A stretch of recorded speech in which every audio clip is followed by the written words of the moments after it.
Unboxing the idiom. Opening Pandora's box. Hello, everyone. Today, we're going to explore a fascinating phrase in English, opening Pandora's box. This idiom is packed with history and meaning, and understanding it can really enrich your English vocabulary. Let's dive in and uncover the story and usage of this intriguing expression. The phrase, opening Pandora's box, comes from an ancient Greek myth. Pandora, the first human woman created by the gods, was given a box, or a jar, in some versions, and instructed not to open it. However, driven by curiosity, Pandora opened the box, releasing all the evils into the world, like sorrow, disease, and other misfortunes. The only thing left inside the box was hope.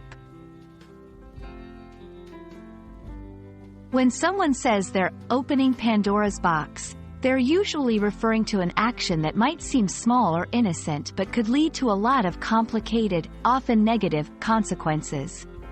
It's like starting something that can't be undone or controlled.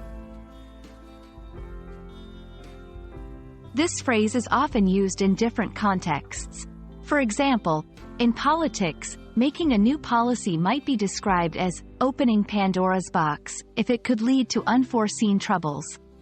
In personal life, asking a sensitive question might open Pandora's box of emotions or conflicts. Let's see how this phrase works in sentences.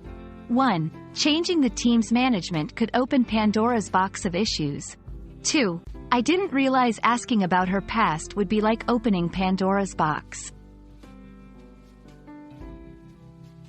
Opening Pandora's box is a powerful idiom that reminds us to consider the potential consequences of our actions.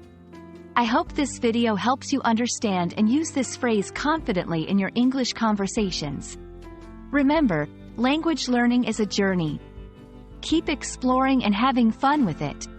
See you in the next video.